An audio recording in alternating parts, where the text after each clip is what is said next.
Assalomu alaykum aziz do'stlar, sizlar bilan yana bir bor Pyotr Plexanov va biz bugun ajoyib ish bilan shug'ullanamiz. Siz bilan menga tug'ilgan kunimga mana shunday ajoyib ginko, eng qadimiy drevniy daraxtini sovg'a qilishdi. Barato'la sizga shu огородчamni ham obzor qilib yuboraman. Mana shunday setga tortgan edik. Ozgina bolalar futbol qiladi, boshqa qiladi. To'p tushib qoladi-yu, chiqarishadi. Lekin ko'p nimalar ezilmaydi. Mana shunaqa ajoyib har xil o'simliklarni ekib qo'yganman. Mulcha ham qilib qo'ydim, чтобы namligini qochirmaslik uchun. Hozir suv faqat kechasi quyiladi, o'zlaring bilasizlar. Namlikni qochirmaslik uchun shunday bog' qilganman. Endi mana atirgulli yoniga o'sha ginkachamni ekib yubormoqchiman va Xudo xolasa mana daraxtlar yonidan chiqib o'saveradi. Mana pochopakrovniklarim verbenik monetchati sekin-sekin rivojlana boshladi. Hozir yama kovlayman. Zan turpog'imizdan solamiz, universalniy turpoq, jiddiy biogomus qo'yamiz va ginkoni ko'chiramiz.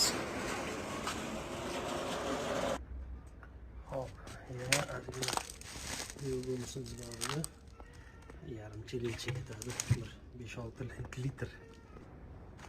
O'zi turpoq shundoq ham yaxshi, qop-qora, nam.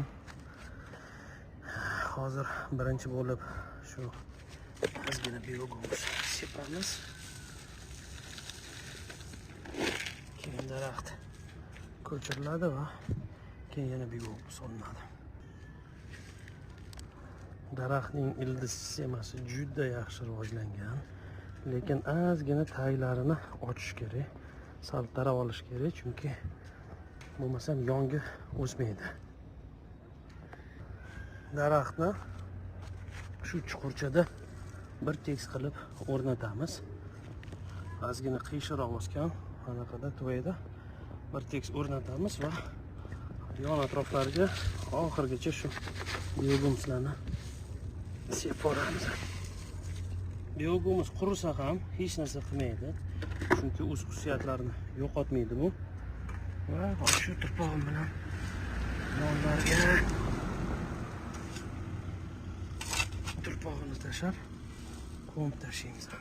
Endi men ishlab chiqaruvchi bo'lganimdan keyin menda agrimun konsentrati bor. Mana hozir tutib qo'ydim.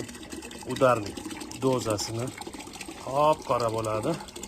Primerno xuddi 1 litrlini olib suvsiz ishlatganingizdek bo'ladi rangi. So'ra mashinaga ham qo'yamiz mana. Takor, to'q jigar rang. Hozir shuni ham solamiz. Ozgina yon atrofda chuqurcha qoldirdim. To'ldiraman.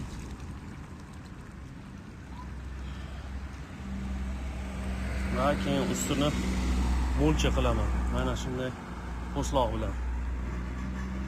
Mulcha quruq qolmaslikka yordam beradi. Menimcha bu yetadi. Ortib qolganini mana shu butalarga septirib olaman.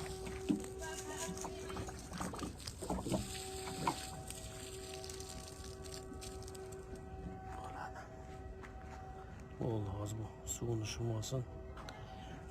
Sal bir pastroqroq anaqani ham bosoramiz mulchani. Hop aziz do'stlar, sizlarga ginko daraxtini, menga sovg'a qilingan ginko daraxtini ekish jarayonini ko'rsatdim. Xudo xolasa o'sish jarayonini ham ko'rsatib boraman. Sizlar bilan birga Pyotr Plexanov bo'ldi. Sog' bo'linglar, omon bo'linglar.